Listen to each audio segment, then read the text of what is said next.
Welcome to Friday's History Hack. This one's exciting. We have an oral history masterclass from the granddaddy of oral history, Mr. Peter Hart. He spent nigh on 4 decades at the Imperial War Museum. Man and boy solely in charge of assembling the oral history archive. Is that why Peter Jackson thanked you during that film? Did he, buggery? I wasn't in charge. Someone was always in charge of me. Well, nominally, being in charge of you, Pete, is a challenge. And actually, Pete, when we just dialed in, you were reading a Batman comic. I was, because I like Batman. Diversifying in your retirement. I am. History of Batman. It's great. It's just got everything a man needs. Violence. Wings. Gary was reading Women's Weekly. I was. It's really exciting. It's got a very nice chicken recipe. Why is it no fuss chicken? What's not fussy about it? There's no chicken in it. Excellent. You can't get simpler than that. Right, guys, how's lockdown? Peterkins, you're just walking around aimlessly on the streets of North London and getting lost, aren't you?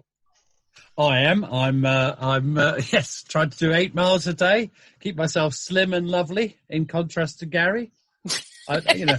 This is solely your motivation, isn't it? Yeah. This is your motivation for dieting. My sole motivation for dieting and giving up alcohol is to annoy everybody else I know. How many friends you got left? I've got any friends. My family have stopped speaking to me. Gary, how's lockdown? Oh, well, actually, it's quite an improvement, really, because my wife and my son have both said how lovely it is for them having me around all the time. That's a lie. Disbelieving. That's just not true. Oh. I've met Janet. She can't stand him. No, I've been turning my hand to DIY. I made a vegetable truff yesterday. That was a coffin. Yeah, I've seen the picture. It does look like, because Janet's lying down next to it, it does look like he's offed her and he's getting rid of the body. Yeah, today I've been digging a very big hole. You probably won't be the first on this lockdown. Anyway, we're here to talk about oral history, and because Peterkins is such an expert on oral history, we're going to tell you how you can make oral history yourself, but things you should really look out for. It's not, Pete, just as simple, is it, as sitting down in a chair and going, history me. No, it's not. You have to think about what you're doing and why you're doing it. So you need to understand your subject. You don't need to know it all, but you need to understand it. And you need to know what you're trying to get out of it. So you have to have a plan. We often used to have a project paper, but eventually when you've done it as long as I did, you sort of get to know what you need to ask. And you always used to go to their houses, didn't you? Always, because if you think about it... Always? Except when I interviewed those who weren't safe at home. Yeah, you interviewed me at work. Yes, I didn't feel safe at your home. Is that because of the presence of the coffins and the large holes in the back garden? Well, it's this farting dog, the not farting wife. I want to make it entirely clear that Janet doesn't fart. But the dog does. And then there's a sort of serial killer son locked in a room that no one's ever seen. Yeah, no, I think actually he just walked past in the background of the video.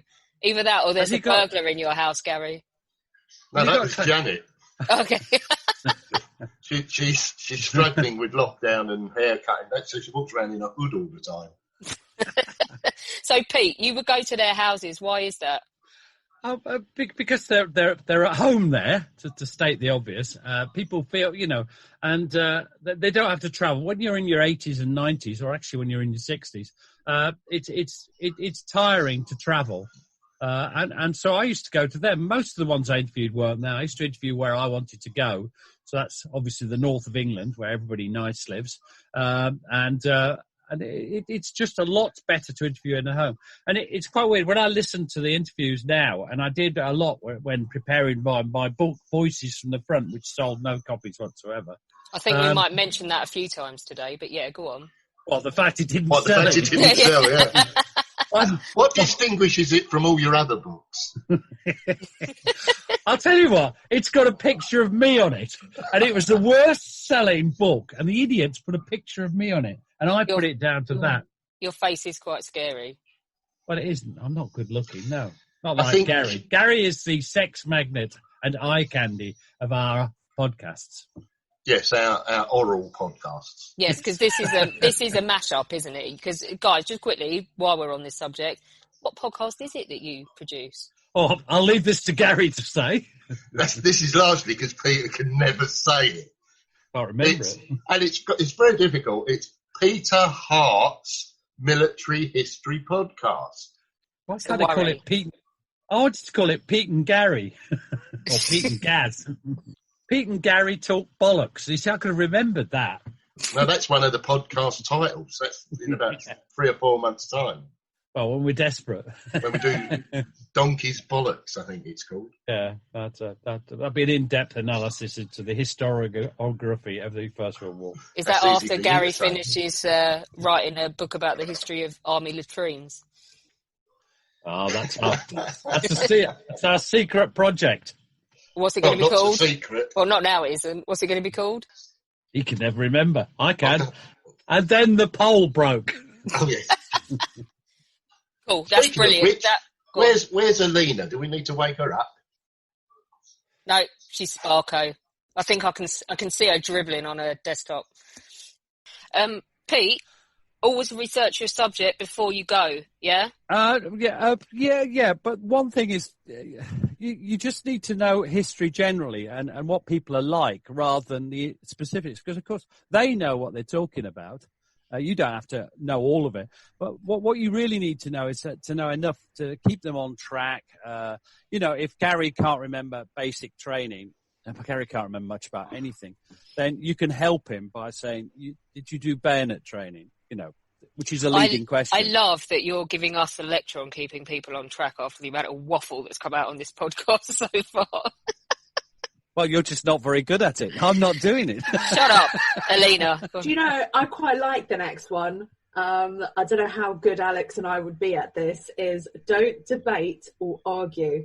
You weren't there. Well, that's that is absolutely the point, because you weren't there. And if you try and argue with them then, you'll either really annoy them and they'll tell you to F off, or it'll just degenerate into you telling them what happened. The historian's role comes later. Your job is to interview them as best you can and get what they think happened. And then as a historian, you go through it later on and go, that's bollocks. Or, I didn't know that. Perhaps he's right. And then you can check it out. So, yeah, that's quite an important rule. And not knackering them, yeah? Yeah, well, I'd like to have knackered Gary. Well, another really important one is to not come along to the interview having walked into a lamppost in Liverpool with a huge sore on your nose, isn't it, Peter? Oh, dear. Oh, tell us more. I need to know more now. Tell us. I'd been out drinking with a friend of mine called Jimmy Sheehan, another punk rocker, and he said, I'll get you a taxi home, it's raining. I said, no! I said, it's all right. It went off. Anyway, the glasses all got a bit wet, and I can't see out my left eye anyway, and I didn't see this lamppost leap out and attack me. So I had this big red blotch on my nose, and Gary commented on this in the pub. I best remember it in the pub by prodding me on it and going, does that hurt? He's basically your nanny, isn't he? Well, yes, he's sort of like a nanny. Yes, I like him to clean up after me. Yeah. So where were? But see, I'm trying to keep you on track. I'm trying to keep you on track. Oh, I'm trying to keep you on track, Gary. Stop that, Gary! Stop! I can see you, Gary. That's illegal. Gary's looking. He's gone back to his Richard Van Emden book. Now the dogs just come in and stink. Oh. Okay, so we're talking about length. No. We got to interrupt you. You ought to have a dog in your podcast because it's great when they fart and you've got the whole team of people in the room laughing, trying to avoid the stench coming from the animal's arse. Good old Fred. Sorry, yeah. I do apologise. Could we continue now? Yes, let's. Ideal length of a session. 2 hours is normal. Over 90, hour and a half probably. 2 hours for someone about Gary's age. Funny enough, back to 90 minutes for people between 20 and 30 because they have no attention span. But 2 hours is generally about right. That's a lovely doggy there. Oh, that is a nice. I love it. We're talking about attention span, and you're now I haven't got obsessing any. over Alina's Westie. But you keep going back till you're finished, don't you? You don't try and cram everything into those 2 hours. That's just the optimum length of a session. Now, here I was spot because I was working for the War Museum, who paid me. So there was no pressure to finish, whereas freelancers often feel they have to finish because they can't go back to Scotland. It costs them a fortune. Well, I could just keep going, until I finish. A good interview is normally about 8 hours long. Gary's was about 5 hours. Minutes. 5 hours. But the longest, the 35 hours, and some of them are great. They're just great. They really are. Joe Murray's the standout First World War one. Session number 8201. If you go on the War Museum's website, Joseph Murray, IWM, that gets it out. It's brilliant. He remembers everything. And I forgot everything. Well, Gary was a special case. Wasn't Gary only in the army for about a week anyway? Gary was interesting because I found out that he'd been in the army, and I decided with my know-it-all military historian wanker approach that the army had missed Gary's potential.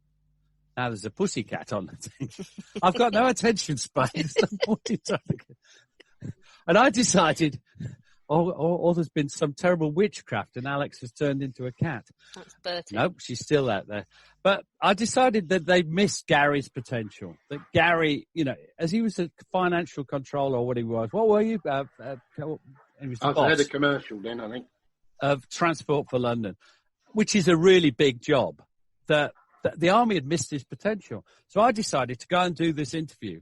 And he said, no, I was a complete and utter wanker. I was, useless soldier, all the rest of it, blah, blah, blah. That's not entirely true.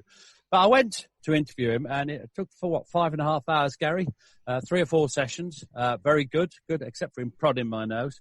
And at the end of it, after hearing the tales of drunkenness, debauchery, and the rest of it, I decided that the army had it spot on right. Gary was bloody useless.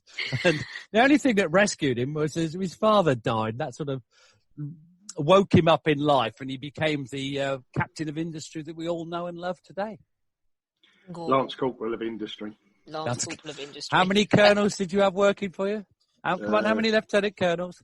3 at one stage. Well, that's a brigadier. So Brigadier Bain. I told that to David Barron. He looked somewhat shocked. He was a lieutenant colonel.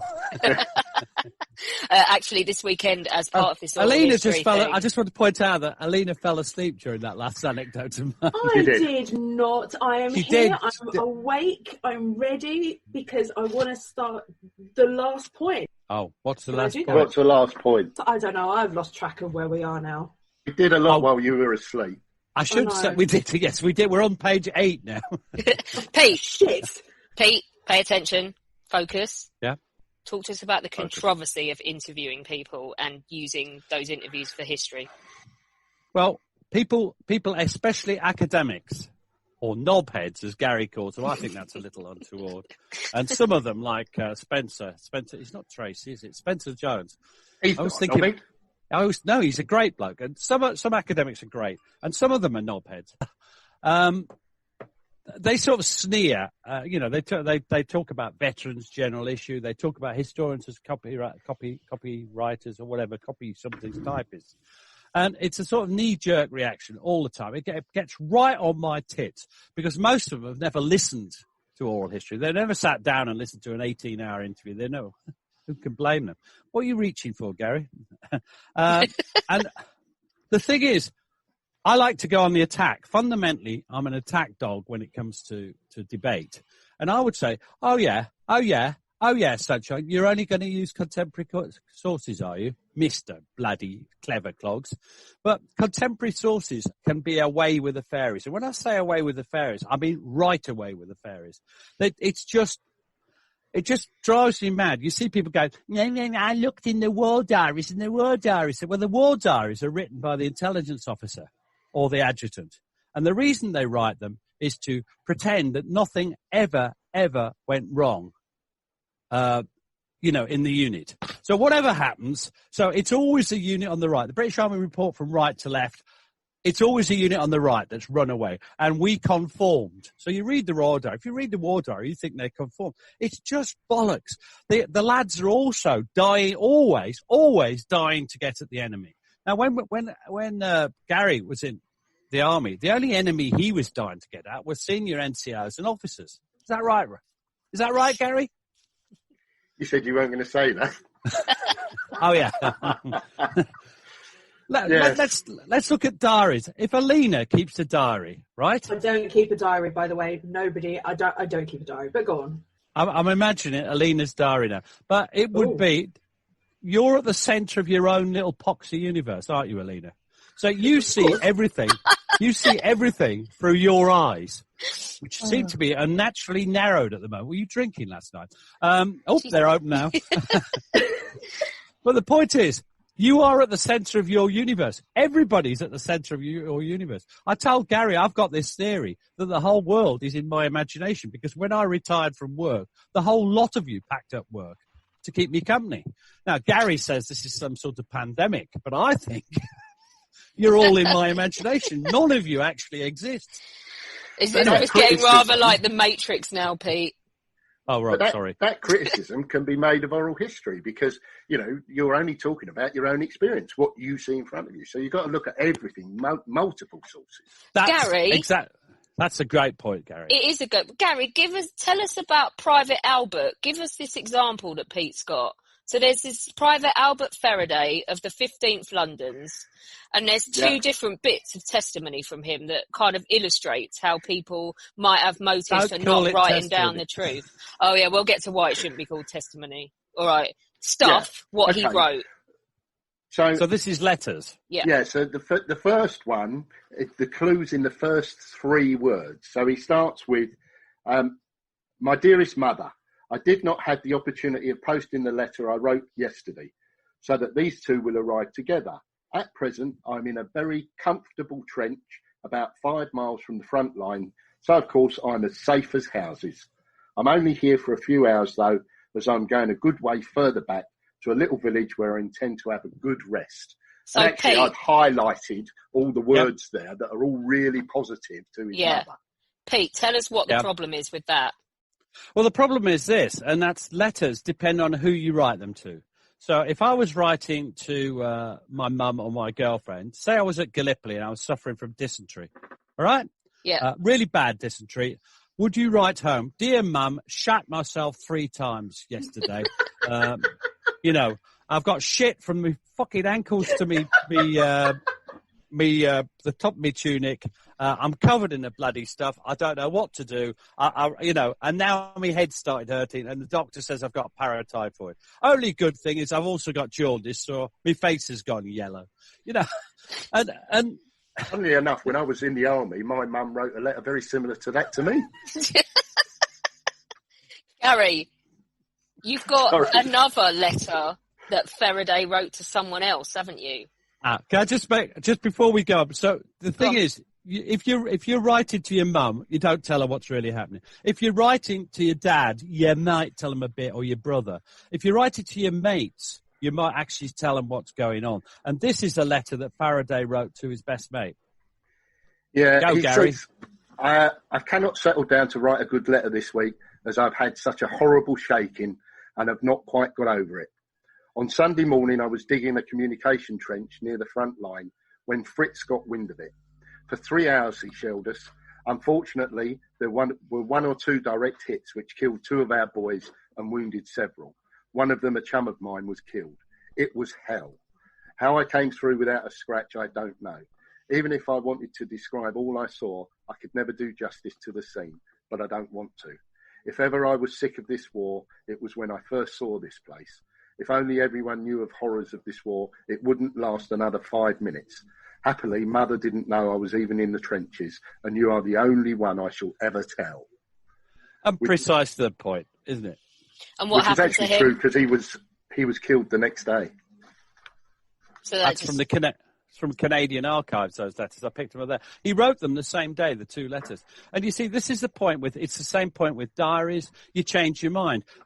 say Alex keeps doing First World War stuff, Alina, you'll sort of go, dear diary, what a bloody cow that Alex is. God, I hate her. Keeps banging on about the First World War and sodding Georgia, sodding Fifth. Why do I have to put up with it? Why can't we talk about the Poles and that lovely Second World War? And that's... Are you in my head? And then another day, you might think, oh, Alex is being really nice to me today. I really like that, Alex. She's lovely. And so, your diary could change. That is unlikely, Gary. But letters are the same. It depends who you write it to. And that just shows the point. You can't always trust contemporary sources, especially if taken in isolation. And that's my real point. My point about all these war diaries, letters is it's a bit taking them in isolation as the gospel truth. And perhaps we should move to what exactly oral history is good for. I don't know whether you want to or not. Whether we You're taking the words right out of my mouth. I was about to ask you. I was about to say, look, we've talked about the negative and the bad side. What is it actually good for? Tell us, Petykins. I will. Look, if you do a proper interview, you can get cracking detail, just detail about the mundanities of life. I explained it once as saying it was the nitty gritty fundamentals or the zeitgeist of the age. Then I realised I wasn't quite sure what zeitgeist meant when I was saying that. Gary's got his fingers down his throat. Me neither. I have no idea what that word means. So if someone could kindly explain it. It means like a sort of sausage that's peculiarly shaped and that just defines the age. Big sausage or little sausage? So we had enough sausage on that Pompeii interview yesterday. Let's move on from sausage. Oh, right. Well, let's move away from sausage. Now, look, can I give you an example about how all this goes? Right. So let's take food. So one bloke will say, oh, yeah, right. Well, say a Gary-like person might say, yes, I had food. It was, I had bully beef. And I had McConaughey's. I can't remember what they were. Right. Well, it's bloody useless to man nor beast, isn't it? Mm-hmm. Second person might say, oh, we had bully beef. McConaughey's. Bully beef was corned beef. It came in tins. You opened it with a little key. Blah, blah, blah. You know, McConaughey's tin, blah. We also, and go through all the food they had. Bacon rolled up in a tin in the fat. How you'd make a pudding out of the fat and, all the rest of it. And that would be detailed. Somebody else would tell you an amusing story. My favourite, and I had it 3 or 4 times to the level it might be apocryphal. It's the only thing I have in common when I was a student living in a crappy flat in Liverpool, where I supported Liverpool Football Club, who are a magnificent football club, which are far superior to any other football club. This here is an example of how oral testimony / opinion can be total rubbish. Carry on. Get back to the war. You're from Luton, Peter. Yeah, thank you, Gary. We'd like to point out that he is a plastic scouser. So the only thing in common was that when I tried to open a bully beef tin, right, I used to come home drunk from the pub and hungry. You know that feeling. Gary, you always know that feeling. You don't have to be in the pub to be hungry. And you try and open a bully beef can. It's got that sort of key, and the key falls off or you lose it. So you reach for a knife. Well, in the First World War, and what happened was I cut myself. And you interview a First World War veteran, they tell this great story. Oh, I got my bayonet 18 inches long, and I opened it with my thing. And you'll never guess what? I slipped. Oh, look at it now. You can see the scar goes right up my fucking wrist. Look at it. Look at it. Oh, I bled like a stuck pig. You couldn't believe it. And then they go on like this. And then at the end of it, they say, 4 years in the army. It was the only time I was wounded. Bloody bully beef cans. And that is a funny story. But the next bit is an interesting detail, which is one bloke told me about what you do with your rubbish, your tin cans. You bury them. Where do you bury them? Doesn't matter. Bury them in the trench, bury them. But a bad unit would throw the tin cans out in front. How did you know they were a bad unit? Because they don't patrol in no man's land. Because you don't throw tin cans into no man's land if you're going to patrol there. You see what I mean? Because they're noisy. So if you trip over a tin can in no man's land, you're going to get killed. So you could tell that a unit that throws its tin cans all about in front of them isn't going patrolling. Now, I believe here we're going to play a little what you're going to hear now is Lieutenant John Rymer Jones, Royal Field Artillery. And it's about meteorological corrections. Now, all I want you to take from this story is the hero of the story is the old retired major.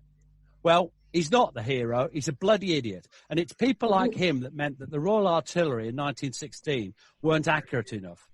Do you see what I mean? So listen to that thing and see what I mean. You know, okay? So we're going to have that. Right. A little bit of silence. Senior Subaltern said, I'm going to the Major, he's along in his dugout, to ask him if I can put on the meteor corrections on the guns. And when he got there, the Major, who was a regular, mark you, an Irishman, he said, my boy, this is war. This is practical stuff. Forget all that nonsense they taught you at the shop. If it's cold, cock her up a bit. Right, you've just heard that tape. Now, the thing about it is, oral history could give you a great idea of what something's like. Do you know what I mean? It's sort of, so there is a problem with fighting. I'm definitely going to cover this because Gary, you'd be good at this with your. You were a boxer and you've been in pubs, I believe. Have you ever been to a pub, Gary? Yes, you have, I think. No. People don't remember actual fighting that well. You know, they go into a sort of trance or they forget what's happening or they have to be told. And if you think of police officers, if the police officer bursts into the pub and there's just been a punch-up and asks everybody what's happened, no one can remember exactly who started it. You know, and everything gets a bit vague. And that's what oral history is like with action. But what they can do is sort of give you a great feeling about it. Now, I've got 3 on quick succession, so I'm just going to introduce 1 and then 2 and then 3. The first one is Corporal George Ashurst of the 1st Battalion Lancashire Fusiliers. It's very short, and it gives you, it's his voice gives you the ideas. They're going over the top and past this wounded man. So just have a listen to this. You could, over the top, you know, I'm on top then. It's partly blown down, you know, and I'm just stepping on top, and there's a corporal lying there. Oh, and all his shoulder gone. All here was blown away, you know. I think he'd been hit with what they call a whiz-bang. And he looks up at me as I passed him. Go on, Corporal, he says, get the bastards. And now, this next one is also George Ashurst. And this reminds me of, I've only seen this film once, but it's the start of Private Ryan, Saving Private Ryan, where you get the bullets on the beach. And this is Ashurst describing the sound bullets make when they hit your body, or not yours, the person next to you. You could hear him when a bullet hit somebody against you, you know, you could hear it hit him. You'd hear him groan and go down. And the third one is back to Rymer Jones again. And Rymer Jones was a tough bloke. He later on commanded the Palestine police, a fine body of men in certain ways. They were the ex-black and tans, a lot of them. Lovely, lovely people who treat you with the respect that you deserved if you were on their side. If you weren't on their side, they'd eat you with a big stick if you're lucky. So Rymer Jones is talking about a close escape from a shell. The next thing I knew was this blasted thing coming over, you see. I thought it's going to hit me. Now, this is a question that I always talk about in the matter of courage. Now, if you're with your men, you probably become a VC because you're too ashamed to show funk. But when you're on your own, when I saw this thing coming, I was running this way and that, where's it going to come, you see? And it actually fell a bit short, blew me up with tons of stuff, and I was chucked onto the top, you see. And the sergeant pulled me in, and I was suffering from shell shock. I was rather silly, you know. Okay, so that's those 3. So that's the sort of thing oral history can do. It can give you details, but fundamentally, if you listen to the oral history of Gallipoli, the one thing that comes out isn't the date of the Third Battle of Krithia.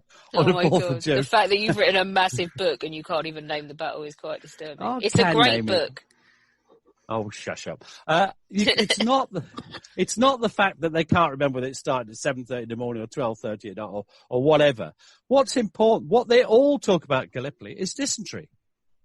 You see, you miss it out of letters. You miss it out of diaries. You know, the diary will say, had a spot of the old trouble. Now, you might think, God, what was his missus doing out there? No. What it is dysentery. And they're shitting themselves, or they've got to. I mean, one bloke I interviewed told me he went to the loo 14 times in the night. Now, his arse must have been red raw. And no toilet. They talk about the fact there's no toilet paper. This isn't in the histories. No toilet paper. So what you wipe your hand with? You use vegetation. Vegetation at Gallipoli soon runs out. So what you use then? Not only that, but sand. all vegetation at Gallipoli tries to kill you. It's all spiky and horrible. It is. So can you imagine the state of your arse? I mean, it's just awful. And the thing is, people say, well, that's a bit crude. I do wish, Peter, you wouldn't talk about things like this. But one of the points about it is, if you don't keep a grounding on things like what happens to people when they're ill at war, like dysentery at Gallipoli, then you end up with like medieval warfare. And for a lot of my life, I believe medieval warfare was knights wandering around in armour, being all chivalric and going like on the telly. Well, that's not what it's like as well. They had just as much dysentery and all the rest of it as the rest of it. So oral history can really bring that sort of stuff home to you. And I know there was one book on Palestine where the bloke, I'm not going to mention his name, Woodward, but he boasts he didn't use any oral history, nothing other than contemporary sources. The result is the book doesn't have dysentery in the index. Palestine. But also, sorry, Peter, oral history, I'm thinking about the Great War series the BBC did in the 60s. Oral history isn't just about the soldiers, is it? There was a woman that sort of resonates with me. I think her name was Kitty or Katie Mortar, whose husband was killed on the Battle of the Somme. And there she was 50 years later, still wearing black. So it isn't, oral history isn't just about the soldier, it's about the social aspects as well. There's two questions in that. It is, but it's kind of like what you can see as well, or hear in the way that someone projects the story to you. 3 questions. Well, I'll answer one of them. Yes. And where were you born? Yes, no, and maybes. But it's, I remember Eckersley. I think her name's Kitty Eckersley, but that may be a maiden name. Yeah, it's a maiden name. Her husband was John Mortar, I believe his name was. There you go. And that was an quite famous bit of oral history as well. Yeah. And we interviewed her as well, Margaret Brooks, my old boss, a long-suffering and patient woman. We did her as well. She was quite marvellous. The one I want to play that illustrates this is Bombardier John Palmer. This is the last of the quotes. He was, who is John Palmer? Well, he's Bombardier. He's got a DCM, Distinguished Conduct Medal, for his conduct at Mons, Luz and the Somme, the rest of it. And this recording is when he was right at the end of his tether. The day before, he'd thought of sticking his leg under a general service wagon, break his leg to get out the front. And he chickened out. He said he was the biggest coward he'd ever heard of. And then the next day, he's going forward to the line to mend the wire. He mended the wire forward to the forward observation post of the artillery. A crucial job in support of the infantry. It had to be done. And this is his recorded now. Now, this is slightly longer. This is about 3 minutes. 2 minutes, 2.5 minutes, something like that. Anyway, I had to listen to people talk for 30 hours. You can manage 2.5 minutes of John Palmer. Well, it was mud everywhere, mud in the trenches, mud in front of the trenches, behind the trenches. Every shell hole was a sea of filthy, oozing mud. Well, I suppose there's a limit to everything, but what with the mud of the Somme and the mud of Passchendaele, to see men keep on sinking into the slime, dying in the slime, I think it absolutely finished me off, because I knew for 3 months before I was wounded that I was going to get it. I knew jolly well. The only thing was I thought I was going to get killed, and every time I went out to mend a wire, I think I was the biggest coward on God's earth. It was somewhere near midnight, I think. I'd been out on the wires all day, all night. I hadn't had any sleep, it seemed, for weeks, and no rest. And it was very, very difficult to mend a telephone wire in this mud. And after the Germans had stopped shelling a little while, we heard one of their big ones coming over. And normally, within reason, you could tell if one was going to land anywhere near or not. If it was, the normal procedure was to throw yourself down and avoid the shell fragments. This one, we knew was going to drop near. My pal shouted and threw himself down. I was too damn tired even to fall down. I stood there. Next, I had a terrific pain in the back and the chest, and I found myself face downwards in the mud. My pal came to me. He tried to lift me up, and I said to him, "Don't touch me, leave me, I've had enough, just leave me." The next thing, I found myself sinking down in the mud, and this time I didn't worry about the mud. I didn't hate it anymore. It seemed like a protective blanket covering me. And I thought to myself, well, if this is death, it's not so bad. And then I found myself being bumped about, and I realized that I was on a stretcher. I suddenly realized that I wasn't dead. I realized that I was alive. I realized that if these wounds didn't prove fatal, that I should get back to my parents, to my sister, to the girl that I was going to marry. So that's the emotion. And what I think about that tape is that it conveys the emotion the state men get into, and I think it's quite powerful. You know, I think we've looked at the faults of other sorts of material. We looked at the good things about oral history. A little bit of a doubt about action stories, but I want to make 2 or 3 quick points if I can before the academics get on my bloody tits. Firstly, veterans of junior rank, Gary disagrees with me here, but then he never attained any other rank than junior, are unlikely to understand military strategy and higher tactics. So there is very little point of asking someone what they think of Haig in those days. There's very little point of asking them what they think of Norman Schwarzkopf now. However, Gary wishes to make a point here. But it doesn't stop them having an opinion. I have lots of opinions. He does have lots of opinions. I've heard some of them. Some of them, I mean, all that flat Earth business he espouses is just nonsense. But you know, and about the sun revolving around him. Yeah, well, but the point is, they will have opinions. It's just the historian. You'll get them in oral history, and you can't stop them. Remember what I said? You can't say, "Did you ever meet?" You could say, "Did you meet Norman Schwarzkopf?" And this is one of the reasons why you hate the word testimony, isn't it? I hate the word testimony because it gives it a sort of sanctimonious legal attitude, when oral history should be regarded as old men waffling on, within which there are points of extreme detail to historians, or maybe points of interest. Not necessarily. But if you treat them as plaster saints, old men, the people we interview, swore, farted, ran round chasing women, some ran chasing men. Some of them were cruel to animals. Some of them were nice to animals. Some of them were overly nice to animals. Those are really bad characters. Dysentery. Some were over. It's just, you know, all of the you've got all these things. And one other thing is that some people lie. They start.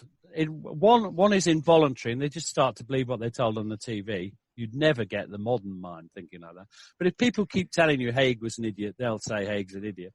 They'll also start spouting things about rats. You know, that's one good way. Or you get the myth that all petrol cans, all water cans used to be petrol cans and tasted of petrol. Well, that's very few of them. Actually, they were new. They were petrol cans, but they never had petrol in them. And that's a sort of myth. Some people just lie. We've only ever had about 3. And the competent historian in after interview analysis will spot that, because there's too many giveaways. I can think of one rampant liar, but I'm not going to get us embroiled in international incident. That's why I'm not giving. I know you're thinking of exactly the same person that I'm thinking of, but let's not go there. Go on, Gary. No. Well, I don't think I'm going there, but the one I'm going to raise is, again, from the Great War series in the 60s, the football match, which started from one individual giving an oral history of what happened at this football match. And now there's a bloody memorial. Yeah. It is one recording. Luckily, I can't remember his name. It was the one I was thinking of. Did it begin with D? And anyway, Taff Gillingham has utterly trashed it. There may or may not have been a small kickabout between both sides involving the Six Cheshires. That's about it. There was no football match. There was, as such, and it's all. I've got a question, if you can answer for me. So, I've come across some problems in my oral research where I have had prisoners read other prisoners' testimonies, and then they start comparing each other, and it's so infuriating because you can't separate the two anymore, and it kind of whose memory, and it kind of gets very intertwined. Do you ever come across things like that? This is the people of men lacking their own confidence and their own recall, and they start to use other people. So you'll hear people quote from famous personal experience books, and when those books are themselves dodgy, the best example of that is Robert Graves' book, which is semi-fictionalized. At the time, people said, "Oh, this is a bit over the top at times. It's bollocks. I was there. It wasn't like that." And the best way is always interview people on their own, and don't allow them to have in front of them stuff. We're a bit late for doing Second World War interviews as well. That's a good point. It's I'll credit you with some sterling work here, Peter, because it was realised that there weren't enough of the oral history as the great war veterans were sadly passing away. Is there going to be more for future historians from the work that people like yourself do? We've done an incredible amount. I mean, all the Second World War stuff was finished 10 years ago, really. Conrad Wood, another colleague of mine. I mention these people because they matter. Conrad Wood did hundreds of interviews. He tended to do short interviews, which were essentially what's the most important thing that ever, exciting thing that ever happened to you. So that would be, if there'd been a big raid or a big battle, it would be just about that. Whereas I tended to do 50 interviews with about the same unit. And then the idea was, and this analogy you have to just trust me. If you have one account and you put your hand in front of you, there's holes in it. Yep. If you have two accounts, you put it in front of you and the hands together fill up the holes. If you imagine 50 hands in front of you, you won't be able to see through it. You'll have a complete picture. And that's the idea. Now you'll have outliers, people who are not with the main, and you're on both sides. So if you have a Stuka raid, some people will say, it was hell on earth, it was unbelievable, there were thousands killed, and someone else will say, well, a couple of bombs dropped, but no one was hurt. And then you find that actually, though, they're outliers. And other people say, well, there were 7 killed, 2 wounded, whatever. You can get a balance of probability. I happen to be one of those historians who think that balance of probability is about as far as you're going to get. You must have established that with your work on George V, your groundbreaking work on George V. Notice a change in tone there, Karen. I know, it was reverent, groundbreaking and totally ignored. Probably for good reason. Genius often is, Alex. I know, maybe when I'm dead people will read it. Well, let's hope that's fairly soon then. Pete, sum this up for us. No, mate, this is what we're like. Got the ideal chance of the moment. Do you know why he's so up himself today? Because usually my ploy with him is to hug him repeatedly because he hates human contact. But we're in isolation, which is why he's so smug and mouthy. But you wait, Pete. Just you wait until the next time I see you. I am going to cuddle rape the shit out of you. Anyway, I will put Gary's bloated body between. You're just bitter because Gary gets his brow mopped by me in Gallipoli and you don't. Your brow's too high up. I managed to find that picture. I see a flaw in your plan, Peter, because if I turn up into this little, there's going to be a Petekin sandwich. Oh, yes. See? Flaw in the plan. I'll just tell my... Whatever I say now would be wrong, so I'm going to say nothing. Me too. Pete. Can't Gary have a cuddle? Gary can have all the cuddles he wants. He's my Gary. He is lovely. He's lovely. I think we should do a Second World War one of these so Alina can say something. That's okay. Look, you guys, I don't specialise in World War One. Disagree with it. Do you know what? Go on Wikipedia. I'll start bringing up some random facts, and then you guys can basically tell me if I'm wrong. I like this idea. I thought that was our normal research. Pete,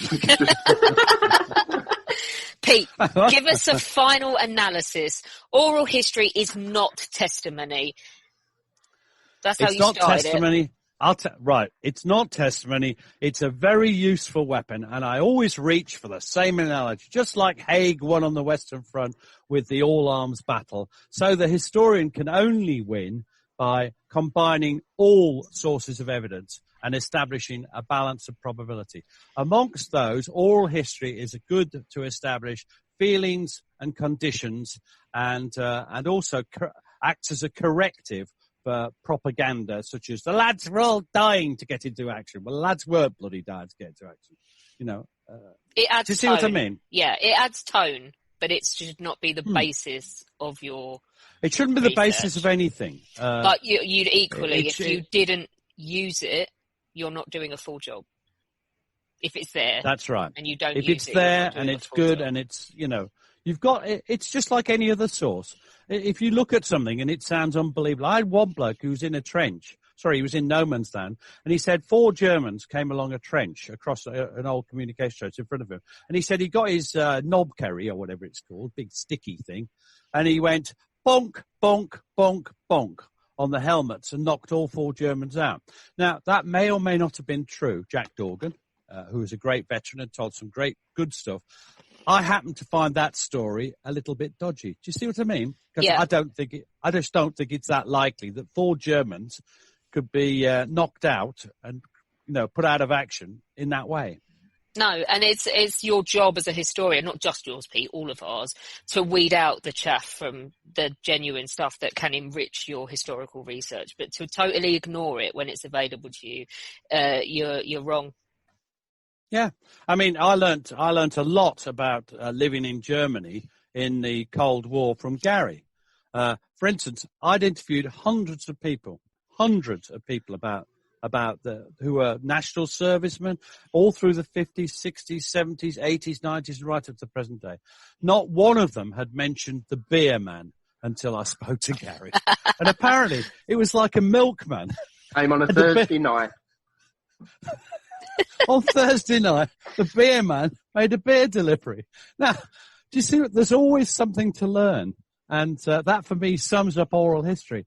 Don't believe it all. And do I believe there were beer men? I do believe it because other people have confirmed it when I asked them off tape. But what you're saying is you didn't trust Gary? Well, no one trusts Gary. I mean, TfL eventually had to let him go. I mean, it was that giant black hole in their finances that was unexplainable. Which is why he's coming to us on Zoom from his mansion in the Caribbean today. He's really not. It looks nice. For clarification, he's really not. There's a palm tree. There's a palm tree right behind his head, though. That's a paper shredder, Pete. Oh. Okay. Thank you so much for coming on and giving us an insight into oral history and how you really should use it if you can to enrich your research, but why you should be wary and professional in how you approach it. We'll be releasing tomorrow some oral history that we've actually put together ourselves. So, Colonel Cameron McNish, retired, came on a conference call with us the other day to talk about Op Granby, and you're going to hear tales of Scud the dog, what happens when you drink 4 cans of Foster's after no alcohol for a month, and numerous other colourful stories to go with his testimony of what it was like to be in Iraq and Kuwait. Yes, Pete? Cameron did about a 30-reel interview for the War Museum. He's very amusing, and I urge you all to listen to this. He's got a good memory, and he's got some good stories, which I believe to be based in fact. Absolutely, especially the one about the pen pal and what happened when he finally met her. If you haven't heard that one, it's great. Also, on Sunday, we'll be back with Richard Van Emden, who Gary stalks. Gary's now jumping up and down and doing the "we are not worthy" hand signal. He's very excited. We're going to have a cup of tea and a chat and biscuits, because Alina won't come if there's not biscuits and it's World War I. Biscuits! With Richard Van Emden. We're going to talk about all of the interviews he conducted with World War I veterans as well. We're going to talk about his new book, Missing, and the need for closure on the First World War, and we're just going to have a general chat with him as well. And not only that, but because he's talking about his book Missing and the need for closure, we also invited the the absolutely lovely Director General of the Commonwealth War Graves Commission, Victoria Wallace, as well, to hear her perspective on that. Just a nice... If only I'd remembered to mention my book, Voices from the Front, which I can't find. Bollocks. Well, I'm sure that... Pete, get the book off the shelf and you can plug it. Pete, actually... I'm sure all your listeners will have learnt such a lot from Pete today about oral history, about as much as he's taught me. Bastard. So, for the avoidance of doubt, Pete, tell everyone about your book that deals with your life's work. My life's work, Voices from the Front, An Oral History of the Great War. It came out with Profile, and it was the biggest failure I think they've ever had. Change that now. Everybody go and buy it. Don't buy it second-hand. I think I lost. If it hadn't been for Max Hastings advertising my next book, The Last Battle, I think I'd have been well and truly buggered with them. It was called The Last Battle, by the way, because I thought that would be my last book after The Voices. So. But then you thought ages ago that your Arras flying book would be the last book because your publisher told you to stop writing books about the air war. And I wrote one more. Yeah. Oh, you argumentative old tosser. They did sack me. So, right, one more book about the First World War aviation and you're sacked. Here's Aces Falling. You're sacked. But you also did in the same year, I believe, that fantastic book of 1918, A Very British Victory, which I think is one of your best. Yes, it's my favourite. I wrote it with that title to annoy the Americans. And again, my publishers pointed out that I was entirely successful in that. It sold not a single copy in the United States. And could I keep my sense of humour to my something self? So, for your benefit, Alex, while you was away, we suggested another podcast with Alina. And it would be, was the Second World War just not a continuation of the First World War? No, we can do... Second World War using oral testimony from the cast of Hello, Hello. She's rubbing her eyes again. Yeah. I'm sure that girl's been drinking. The memoirs of René Artois. I'd like to read that. Anybody can hear me, save me now. Can I just say, Gary has the physical appearance and sexual potency of René Artois. He does. Now You've pointed that out, I can't stop looking at him. Guys, thank you very much. Join us tomorrow when we will be talking to Tracy Borman about Thomas Cromwell. I literally cannot wait for that one. It's going to be awesome. We're talking about Wolf Hall and Hilary Mantel's trilogy and how much it can be relied on in terms of historical accuracy, why it doesn't matter that you can't 100% all of the way through, and just how we found her interpretation of such a pivotal character in Henry VIII's reign. So join us for that. Join us on Sunday because, Gary, you ready? You ready? Yeah. Richard Van Emden's on Sunday. I'm starting a Mexican wave. Hey, it's your favourite. He's my favourite. He's lovely, isn't he? Favourite. I once deliberately poisoned Pete so he couldn't do the Great War for him, and Richard Van Emden stepped in. Like a knight in shining armour. He is the nicest man in history. Gorgeous. He is. He's got all that luxurious hair, hasn't he, Pete? He has got more hair than me, you, and Gary put together. Yeah. Tell him I've got all these books except his new one. Wink, wink. Oh, you mean missing the need for closure after the Great War? Yes, because we are talking about that book. And because we're talking about that book, we went and got Victoria Wallace as well, and she's so lovely. So she came on and she told us loads of really little interesting tidbits about Commonwealth war graves and setting up cemeteries and some of the crap, basically, that they have to go through. Yeah, I know, but she's not Richard Van Emden. No, be fair. Okay. No, come on. But there's a level of gorgeousness at which Richard sort of gets to, and that's just blinds you to anything else that's going on. Are you saying Victoria, Alina and I are the ugly ones in that podcast? Yes. Okay. Yes. Thanks. Yes. Oi, Gary, René Artois, you've got the same dent in your forehead. Look, there it is. And you'll be dead. And you'll be dead soon, just like him, the way you're getting on, you fat bastard. In case this has not featured at all, I hate Spurs. Okay. Do you know, we've actually got a podcast coming up later on, and we advertise next week's where we're talking about the most iconic battle in British history, and my nomination is the Battle of the Bridge, when Eden Hazard and the outside of his foot made them look like total wankers because they thought they were going to win the league. Doesn't he play for Barcelona or Real Madrid or something? Eden, yeah, he left us. But Or Oldham. Oldham, no, Gary, your obsession with Oldham needs to go away now. You've never even been there. I have. I haven't actually. No. I have. We're hanging up on you now. Go home. Do some work. You've got a book to finish. Thanks so much, guys. And remember, people, stay safe. And more importantly, if you can, stay at home. This is Nighthawk signing off. Hey, you didn't notice, but I had Liverpool-Watford game on going in the background. That was the one that Liverpool lost. Yes. All I'll say is the one. Yeah. And my second point would be you can FRO, and I leave it to the visitors to work out what that might mean. Gary is a Visitors, gooner, so visitors or listeners, one of the two. Is safe, isn't it, Gary? Yeah. All right. Good night, Nighthawk.